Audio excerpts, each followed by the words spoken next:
नमस्कार. श्री स्वामी समर्थ. मी अर्चना आणि तुम्ही पाहत आहेत स्वामी भक्ती मराठी. मित्रांनो, उद्या आहे 20 मार्च. तर उद्या आलेली आहे आमलकी एकादशी. फाल्गुन शुक्ल पक्षात येणारी एकादशी जी होळीच्या अगोदर येते, तर त्या एकादशीलाच आमलकी एकादशी असे म्हटले जाते. तर या एकादशीची संपूर्ण माहिती आणि या दिवशी आपण आवळ्यांचे कोणते उपाय करू शकतो, तर ज्यामुळे आपले धनप्राप्तीचे आणि लक्ष्मीप्राप्तीचे मार्ग मोकळे होतील, तर याची संपूर्ण माहिती आपण या व्हिडिओमध्ये बघणार आहोत. तर व्हिडिओ स्किप न करता संपूर्ण बघा आणि जे कोणी नवीन असेल या चॅनलवरती तर सबस्क्राईब करा. तर एकादशी ही स्वर्ग, मोक्ष, आरोग्य, चांगली वारी, चांगला पुत्र देणारी आहे. तर गंगा, गया, काशी, पुष्कर आणि वैष्णव क्षेत्र यापैकी कोणालाही एकादशीची बरोबरी करता येणार नाही. म्हणूनच एकादशीला विष्णूंचा दिवस असेही म्हटले जाते. तर आवळ्यावरून या एकादशीला आमलकी एकादशी हे नाव देण्यात आले आहे.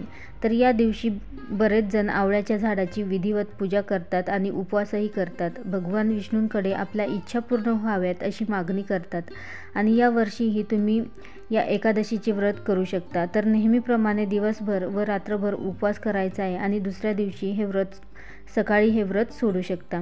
तर या दिवशी सकाळी लवकर उठावे आणि या दिवशी तुम्हाला आवळ्याचा जास्तीत जास्त वापर करायचा आहे.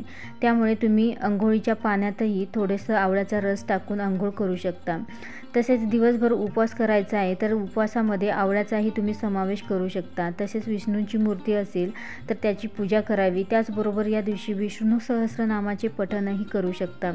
नैवेद्यामध्ये फळंही ठेवू शकता किंवा गोडाचा नैवेद्य ठेवू शकता किंवा भाजीपोळीचा नैवेद्यही तुम्ही ठेवू शकता.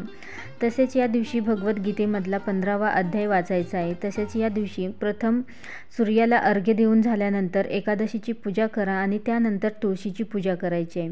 तर जेव्हा जेव्हा एकादशी असेल तेव्हा आपल्याला याच प्रकारे पूजा करायची आहे. प्रथम एकादशीची पूजा करायची आहे आणि त्यानंतर तुळशीची पूजा करायची आहे. तर तुळशीला स्पर्श न करताच आपल्याला ही पूजा करायची आहे. त्याचबरोबर तुळशीला या दिवशी कच्चं दूधही अर्पण करू शकता. तर एकादशी म्हणजे पुण्याची प्राप्ती करून घेण्याचा दिवस. तर भगवान विष्णूंना हरिदिन या दिवशी गरिबांना दानही करू शकता. तर केळी खास करून तुम्ही या दिवशी दान करू शकता, कारण श्री हरी विष्णू यांचा आशीर्वाद मिळतो आणि दान करताना ज्यांना खूप गरज आहे त्यांना दान करावे. तर अवश्य या दिवशी तुम्ही तुमच्या यथाशक्तीनुसार दानही करू शकता. त्यानंतर दुसऱ्या दिवशी हा उपवास सोडायचा आहे आणि सूर्योदय झाल्यानंतर हा उपवास लगेच तुम्ही सोडू शकता.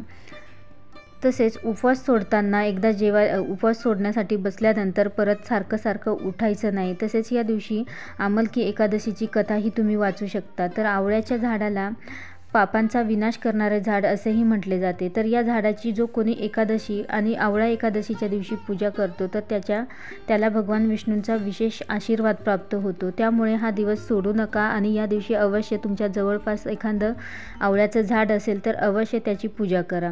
तर उपवास नाही केला तरीही चालेल, तर तुम्ही आवळ्याच्या झाडाची पूजा करू शकता. त्यासाठी उपवास धरावाच असं नाही. तर उपवास नाही केला तरीही तुम्ही आवळ्याच्या झाडाची या दिवशी पूजा करू शकता. त्यासोबतच ज्यांचा विवाह जमत नाही तर त्यांनी या झाडाखाली एक दिवा लावावा आणि पूजा करावी. तसेच सकाळी पूजा केली तर थोडंसं कच्चं दूधही आवळ्याच्या झाडाच्या मुळाशी अर्पण करा. तसेच तिथं बसून ओम नमो भगवते वासुदेवाय नमः या मंत्राचा जपही तुम्ही करू शकता. तसेच या दिवशी आवळ्याचा उपायही आपल्याला करायचा आहे. तर सकाळी आपण ज्यावेळी पूजा करतो तेव्हा भगवान विष्णूंची मूर्ती किंवा बालकृष्णाची मूर्ती किंवा विठ्ठलाची मूर्ती असेल तर एक आवळा घेऊन तो किसून घ्या आणि त्याचा रस काढून घ्या आणि या मूर्तींना प्रथम पाण्याने स्नान घाला आणि त्यानंतर आवळ्याच्या रसाने स्नान घालायचं आहे. त्यानंतर परत पाण्याने स्नान घालायचं आहे आणि त्यानंतर परत 2 आवळे घ्या आणि त्यांच्या चरणापाशी विष्णूंच्या मूर्ती असेल किंवा विठ्ठलाची मूर्ती किंवा बाळकृष्णाची मूर्ती असेल तर त्यांच्या चरणापाशी आपल्याला 2 आवळे ठेवायचे आहे. दिवसभर हे देवाजवळच राहू द्यायचे आहे आणि संध्याकाळी ते दोन्ही उचलून घ्यायचे आहे आणि ते दोन्ही आवळे जर तुमच्याकडे तुम्ही जर छोटे आवळे घेतले असतील तर त्यासाठी तुम्ही 2 मातीच्या पंत्या घ्या आणि त्यामध्ये शुद्ध गाईचे तूप टाका आणि त्यामध्ये थोडीशी हळद टाकून त्यामध्ये एक वात टाकायची आहे आणि ते प्रज्वलित करायचे आहे. तर या दिव्यांमध्येच आपल्याला ते आवळेही टाकायचे आहे आणि त्यानंतर हे प्रज्वलित करायचं आहे. तर हा एक दिवा मुख्य दरवाजाजवळ ठेवायचा आहे आणि एक तुळशीजवळ ठेवायचा आहे आणि भगवान विष्णूंचे नामस्मरणही करायचे आहे. आणि ज्यांनी मोठे आवळे घेतले असतील तर ते चमच्याने वरच्या बाजूने थोडेसे खोल करून घ्या. कोरून थोडेसे घ्या आणि त्यामध्ये तुपात भिजवलेली वात आपल्याला ठेवायची आहे आणि ती प्रज्वलित करायची आहे आणि त्यानंतर ओम नमो भगवते वासुदेवाय नमः या मंत्राचा जप करायचा आहे आणि प्रार्थना करायची आहे। तुमची जी इच्छा असेल तर ती इच्छा सांगायची आहे। तर या उपायामुळे लक्ष्मी प्राप्तीचे मार्गही मोकळे होतात। घरामध्ये काही अडचणी येत असतील, लग्न जमत नसेल तर या सर्व अडचणी या कमी होतात। तर त्यामुळे तुम्ही अवश्य उद्या आमलकी एकादशीला तुम्ही हे उपाय करून बघा आणि अनुभव घेऊन बघा। व्हिडिओ जर आवडला असेल तर नक्कीच लाईक करा, कमेंट करा, शेअर करा आणि सबस्क्राईब करा। श्री स्वामी समर्थ।